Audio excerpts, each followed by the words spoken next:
오늘 말씀은 느헤미야 11장입니다. 1절에서 36절까지 조금 빠른 속도로 읽겠습니다. 느헤미야 11장 1절에서 36절입니다.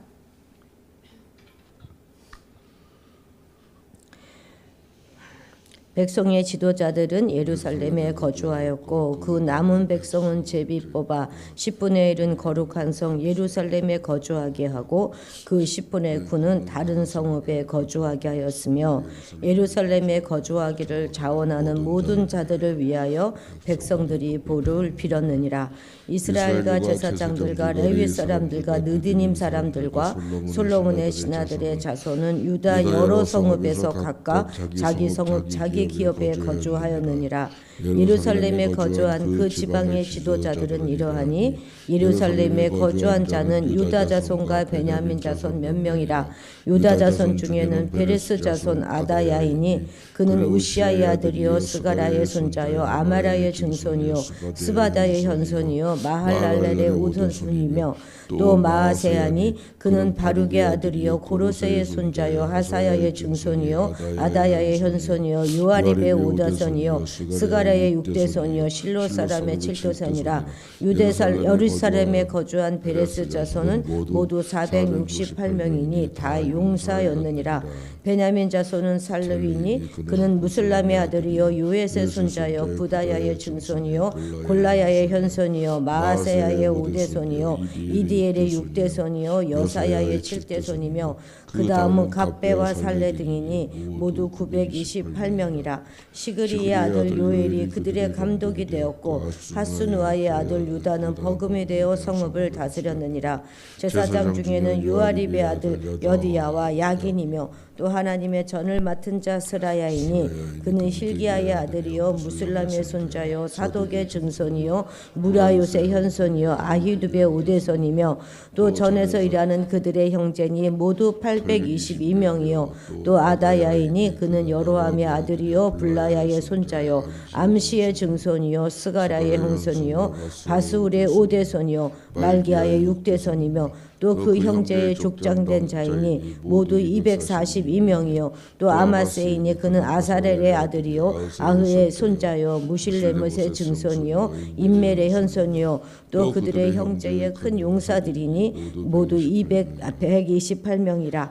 하그돌림의 아들 삽디엘이 그들의 감독이 되었느니라. 레위 사람 중에는 스마야이니 그는 핫숲의 아들이요 아스리감의 손자요 하사바의 증손이요 분니의 현손이요 또 레위 사람의 족장 사부대와 요사바시니 그들은 하나님의 전 바깥 일을 맡았고 또 아삽의 증손 삽디의 손자 미가의 아들 마따냐이니 그는 기도할 때에 감사하는 말씀을 인도하는 자가 되었고 형제 중에 박부가가 버금이 되었으며 또 여두둔의 증손 갈랄의 손자 삼무아의 아들 압단이 거룩한 성의 레위 사람은 모두 284명이었느니라. 성문지기는 악굽과 딜몬과 그 형제니 모두 172명이요 그 나머지 이스라엘 백성과 제사장과 레위 사람은 유다 모든 성읍에 흩어져 각각 자기 기업에 살았고 느디님 사람은 오벨에 거주하니 시아와 기스바가 그들의 책임자가 되었느니라. 노래하는 자들인 아삽 자손 중 미가의 현손 마따나의 증손 하사바의 손자 비니의 아들 우시는 예루살렘에 거주하는 레위 사람의 감독이 되어 하나님의 전을 맡아 다스렸으니 이는 왕의 명령대로 노래하는 자들에게 날마다 할 일을 정해 주었기 때문에 유다의 아들 세라의 자손 곧 무세사벨의 아들 부다히아는 왕의 수하에서 백성의 일을 다스렸느니라. 마을과 들러 말하면 유다 자손의 일부는 기랏 아르바와 그 주변 동네들과 디본과 그 주변 동네들과 여갑스엘과 그 마을들에 거주하며 또 예스와와 몰라다와 벨벨렉과 하살수알과 부엘세바와 그 주변 동네에 거주하며 또 시글락과 무고나와 그 주변 동네에 거주하며 또 에느림몬과 소라와 야르무스에 거주하며 또 사노아와 아둘람과 그 마을들과 라기스와 그 들판과 아세가와 그 주변 동네에 살았으니 그들은 브엘세바에서부터 흰놈의 골짜기까지 장막을 쳤으며 또 베냐민 자손은 게바에서부터 믹마스와 아야와 베달과 그 주변 동네 동네에 거주하며 아나돗과 놋과 아나냐와 하솔과 라마와 깃다임과 하디과 스보임과 르발락과 로드와 오나와 장인들의 골짜기에 거주하였으며 유다에 있던 레위 사람들의 일부는 베냐민과 합하였느니라. 아멘. 아멘. 자, 이제 성벽은 완공되었고 그 후에 수문 앞 광장에 모여서 에스라가 낭독하는 율법을 들으면서 초막절을 지켰습니다. 이와 같이 초막절을 지켰던 것은 여호수아 이래 그와 같이 초막절을 지킨 일이 없었기 때문에 이스라엘 자손들은 이로 인하여 크게 기뻐하였습니다. 그리고 며칠이 지난 얼마 지나지도 않죠. 그죠? 24일 날 다시 또 모여서 금식하며 조상들의 죄와 자신들의 죄를 자복하며 회개하였습니다. 그리고 하나님의 율법과 규례를 철저하게 지킬 것을 맹세하면서 견고한 언약을 세우고 임봉하였어요. 그래서 우리는 어제 그 임봉한 자들의 명단을 쭉 보았습니다. 그리고 다시 한번 이방 족속과의 결혼을 금하고 그리고 안식일을 철저히 지키고 그리고 11조를 제대로 잘 드릴 것을 결단하였습니다. 자, 이렇게 잘 했는데요. 그런데 이제 문제가 있다는 것입니다.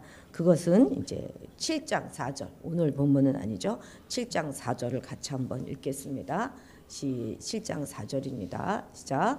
그 성읍은 광대하고 그 주민은 적으며 가옥은 미처 건축하지 못하였음이니라. 바로 이것입니다. 6.4km나 되는 다 예루살렘 성벽은 다 완공됐어요. 다 연결되어졌습니다. 그래서 성은 재건되었지만 그곳에 거주하는 사람은 극히 적었다는 것이죠.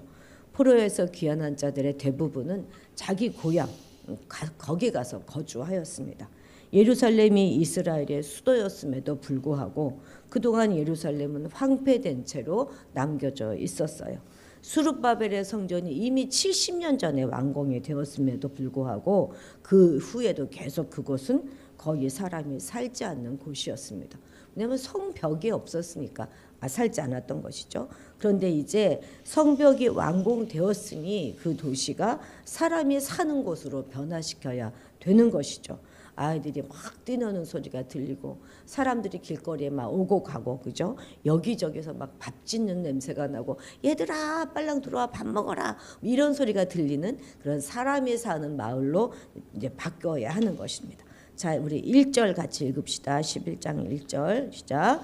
백성의 지도자들은 예루살렘에 거주하였고 그 남은 백성은 제비 뽑아 10분의 1은 거룩한 성 예루살렘에 거주하게 하고 그 10분의 9는 다른 성읍에 거주하게 하였으며. 오늘 읽은 이 11장은 예루살렘에 거주하는 사람들을 선발하는 그런 것을 다루고 있는 내용입니다. 그런데 누가 가장 먼저 거기에 거주하였습니까? 백성의 지도자들이 가장 먼저 예루살렘에 거주하였습니다. 물론 예루살렘은 선민의 수도이고 하나님이 당신의 이름을 두려워 특별히 구별하신 거룩한 그런 하나님의 성전이 있는 곳 아니겠습니까? 그렇기 때문에 예루살렘에 거주한다 하는 것은 아주 특권이었고 그리고 백성의 지도자들이 예루살렘에 거주하는 것 그건 너무나 자연스러운 일입니다. 그러나 이런 모든 이야기는 안정과 평화를 누리던 그 시기에는 당연한 이야기일지 모르지만 느헤미야 시대에는 상황이 아주 달랐던 것입니다. 당시 귀한 자들은 바벨론의 남유다 침공 당시 어디가 가장 심하게 파괴됐겠습니까? 아주 극심한 공격을 받아서 황폐해졌던 그런 황폐해졌을 뿐만 아니라 지금도 대적들의 1차 공격의 대상이 되는 것, 목표가 되는 것이 바로 예루살렘이었기 때문에 또 더군다나 성벽도 없잖아요. 그것보다는 보다 편안하게 생업에 종사할 수 있었던 지방에 거주하는 것을 더 선호하였을 것입니다. 이러한 이유에서 느헤미야는 예루살렘 성벽이 중건되자 수도로서의 예루살렘의 위상과 또 기능을 확립하고 성의 방비를 위하여 사람이 사는 그렇게 성을 만들어 놨는데 사람이 또 안 살면 또 막 또 무너지고 막 또 쳐들어오고 그럴 거 아닙니까? 그래서 사람이 사는 도시로 만들기 위해서 노력했다는 것입니다. 그렇지 않겠습니까? 성벽만 잘 쌓아놓으면 뭐 하겠습니까? 사람이 살지 않는다면. 이러한 상황에서 백성의 지도자들이 가장 먼저 예루살렘에 거주하는 모범을 보였다는 것이죠. 당연하지 않겠습니까? 어떤 일을 하든지 공동체의 중요한 사역을 진행하면서 지도자들이 솔선수범하지 않는다면 어떻게 그 일이 성공할 수가 있겠습니까? 다른 사람들 앞에서 지도자가 된 사람들은, 그러니까 목사는, 장로는, 또 구역장은, 교사는, 셀 리더는, 부모는 항상 먼저 모범을 보여야 하는 것이죠. 또한 모든 성도들은 이 세상에 대하여 왕 같은 제사장으로서 모든 사람 앞에 모범을 보여야 하는 그런 사람들입니다. 그래서 성도를 보고 빛과 소금이 되라, 주님은 말씀하시는 것이죠. 그리고 남은 백성들 가운데 10분의 1은 제비를 뽑아서 예루살렘에 거하도록 조치하고 나머지 10분의 9는 예루살렘 밖에서 산 것입니다. 제비 뽑기라고 하는 것은 구약 시대에 하나님의 뜻을 알기 위하여 종종 사용되었던 그런 방식입니다. 여호수아 시대 때 그 땅을 분배할 때도 이 제비를 뽑지 않았습니까? 오늘 우리 생각에는 제비 뽑기는 운으로 결정되는 것 같잖아요. 그렇지만 이 구약 시대에는 하나님의 뜻을 아는 굉장히 중요한 시대였고, 또 하나님께서도 이것을 통하여 말씀하셨습니다. 그리고 백성들도 이 제비 뽑기를 통해서 결정되면 어떻게 결정되든지 거기에 전적으로 순종하였다는 것입니다. 왜냐하면 사람이 제비를 뽑으나 이를 작정하시는 이는 여호와이시다 하는 믿음이 그들에게 확실하게 있었기 때문이죠. 오늘 본문에서도 제비를 뽑았습니다. 그 결과에 순종하여서 10분의 1은 예루살렘에, 나머지는 다른 성읍에 거주하였다는 것이죠. 자, 2절 읽읍시다. 2절입니다. 예루살렘에 거주하기를 자원하는 모든 자를 위하여 백성들이 복을 빌었느니라. 아멘. 예루살렘에 거주하려면 많은 어려움을 감수해야만 했어요. 그런데 예루살렘에 거주하기를 자원하는 자들도 있었다는 거예요. 억지로 간 게 아니라는 거예요. 아마도 아주 많은 사람들이 그곳이 아무리 대부분의 사람들은 거룩한 성이라고 할지라도 예루살렘에 먼저 들어가 사는 것은 조금 꺼려했을 수도 있겠습니다. 그런데 그것을 자원하는 사람들이 있었다 하는 것은 그들은 기꺼이 그런 어려움을 감수하리라 결단한 것이죠. 다시 말해서 그들은 거룩한 성의 주민이다 하는 영광을 위하여 고난을 기꺼이 감수하기로 결단한 것입니다. 그럼 어떻게 이런 결단을 할 수 있었을까요? 여지껏은 이렇게 거기에 들어가 살기로 결단하지 못했지 않습니까? 그것은 성벽을 건설하는 그 어려움에 기꺼이 함께해서 그걸 완수한 거예요.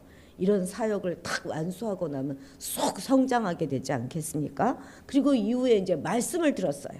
그리고 회개하였습니다. 그들의 마음이 하나님께로 그래서 확 열려진 것입니다.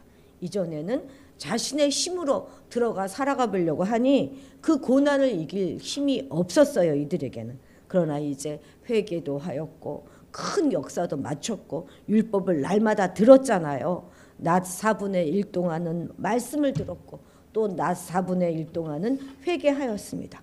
그러고 나니 이제는 어떤 고난도 이길 수 있는 힘이 그들에게 생겼던 것입니다. 그렇습니다. 고난을 이길 힘은 하나님께로부터 와요. 말씀으로부터 옵니다. 기도로부터 오는 것이죠. 아마도 1절에 제비를 뽑았다 하는 말은 예루살렘에 살고자 하는 사람이 하나도 없어서 강제로 제비를 뽑아서 살게 했다 하는 말은 아닐 것입니다.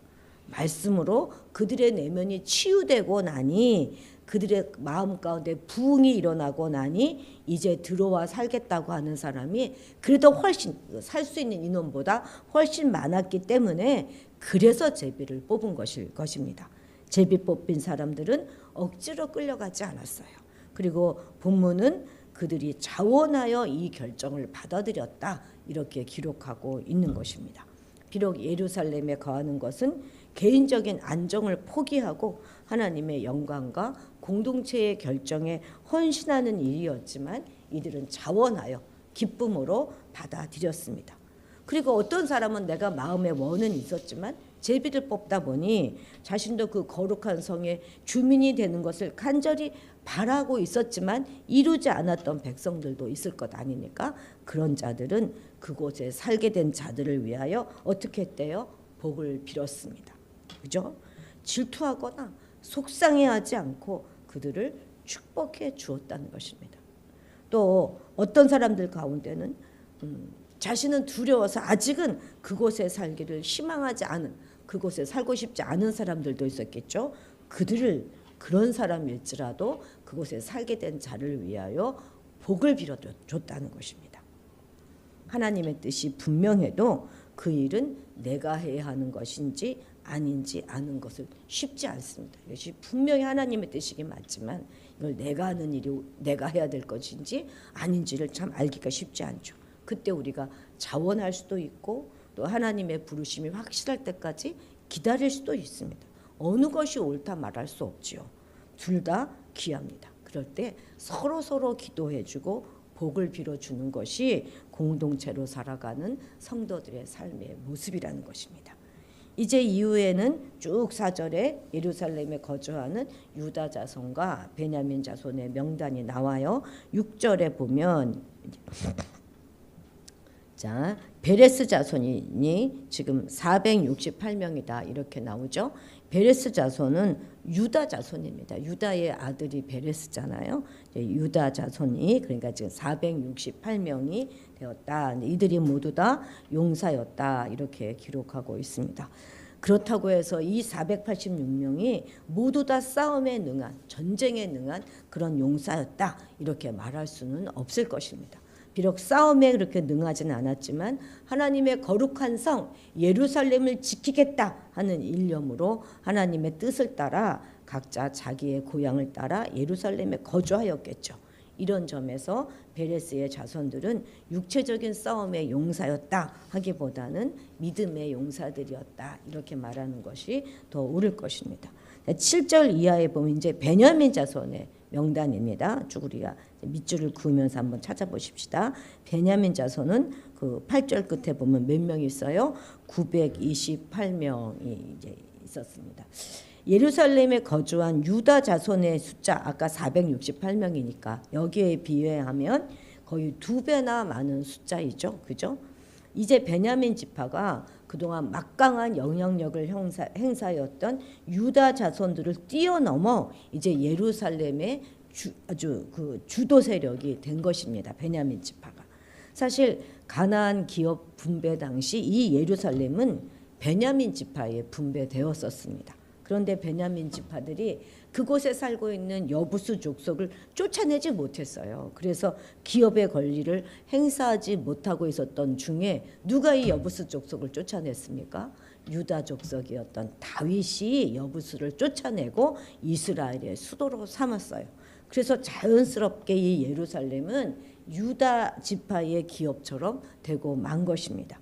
그리고 이제 베냐민 지파는 사사 시대를 거치면서 거의 그 지파가 없어질 그럴 위기에 놓이지 않았습니까? 막 지파들 간의 전쟁이 베냐민 지파 하나와 나머지 모든 지파들과 막 전쟁이 일어나고 막 그랬잖아요.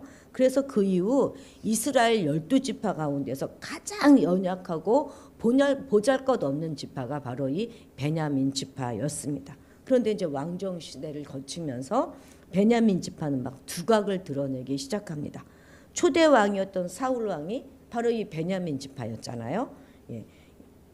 이처럼 이 이스라엘 왕정을 연 초대 왕이 이 베냐민 지파에서 아주 거의 막 몰락해 가던 이 베냐민 지파에서 배출되었다 하는 것은 굉장히 놀라운 일이죠.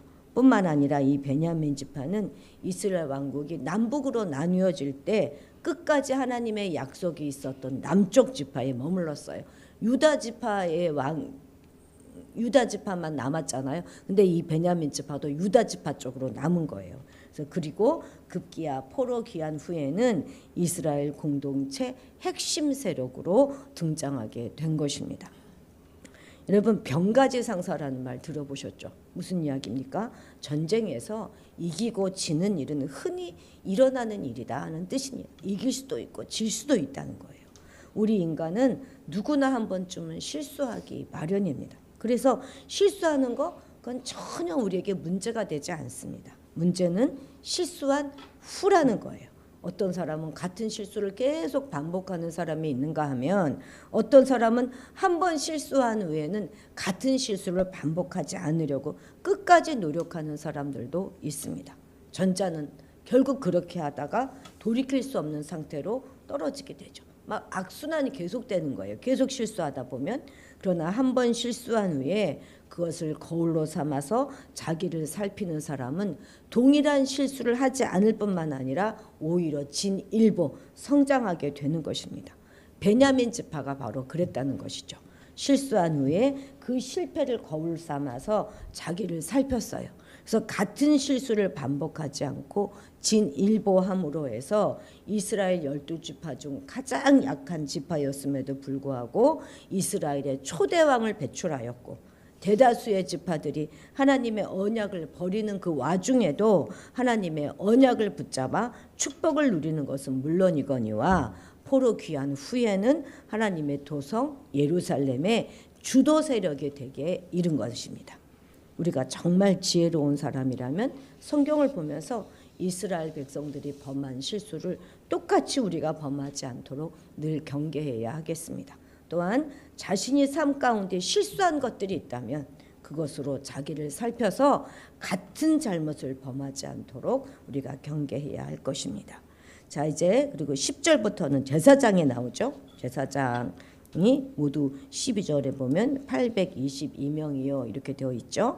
밑줄 그어보시고 또 13절에 보면 형제의 족장된 자들이 모두 242명죠. 또 그들 14절에 보면 128명 그들의 형제 또 128명도 나오고 레위 사람들은 15절에 보면 레위 사람들은 자 16절에 하나님의 전 바깥 일을 맡았는데 18절에 레위 사람은 모두 284명이었다 이렇게 기록되죠. 19절 보면 문제두기들은 모두 172명 있습니다. 그리고 그 나머지 사람들은 20절 읽어볼까요? 시작. 그 나머지 이스라엘 백성과 제사장과 레위 사람은 유다 모든 성읍에 흩어져 각각 자기 기업에 살았고 느디님 사람들은 오벨에 거주하였고 22절 보면 노래하는 자들에 대한 이야기도 나옵니다. 그리고 이제 25절 이하에는 예루살렘 바깥에서 정착한 사람들의 명단이 나오고 있습니다. 그건 역시도 하나님의 나라라는 거예요. 하나님의 법이 세워지고 하나님의 통치가 실현되어야 마땅한 그런 공간인 거예요. 예루살렘 바깥도 가장 좋은 신앙, 헌신적인 신앙, 앞서서 행하는 신앙만이 신앙의 전부가 아니라는 것입니다. 예루살렘 성 안이든 예루살렘 성 바깥이든 부르시면 어디든 언제든 나서는 것이 우리의 신앙이다 하는 것을 우리는 다시 한번 깨달아야 하겠습니다. 원치 않아도 하나님이 부르시면 가야 할 곳이 있고 해야 할 일이 있는 것입니다. 온 땅이 다 하나님의 백성이 살아야 할 거룩한 땅이죠. 하나님의 백성은 어디서든 언제이든 하나님의 백성으로 살아야 하는 것입니다. 오늘의 교회도 세상 속에 흩어진 그 모든 자리마다 하나님의 나라를 드러내면서 살아야 되는 것이죠. 바로 우리 각자 한 사람 한 사람이 교회입니다. 있는 자리에서 하나님 나라가 되어서 오늘도 충성하시기를 주님의 이름으로 축복합니다. 기도하시겠습니다. 하나님 아버지, 우리가 사는 모든 것이 거룩한 도성 예루살렘이 되게 도와주옵소서. 내가 원하는 곳에 내가 원하는 일만 하고자 하는 이 자들이 아니라 하나님이 보내시는 모든 곳에서 하나님이 말씀하시는 모든 일에 충성하고 헌신하는 우리가 되게 하옵소서. 이 세상에 거룩한 하나님의 제사장으로 살아가며 세상 사람들에게 본을 보이는 자가 되게 하시고 선하고 거룩한 일에 솔선수범하는 우리의 삶이 되게 하옵소서. 우리의 실수조차도 선하게 사용하시는 하나님 아버지, 지나간 삶을 거울 삼아서 똑같은 실수를 반복하지 아니하며 스스로 패배감에 빠지지 않으며 진일보하는 날마다 성장하는 그런 믿음의 삶을 살아가게 도와주옵소서. 감사드리며 예수님의 이름으로 기도드렸습니다. 아멘.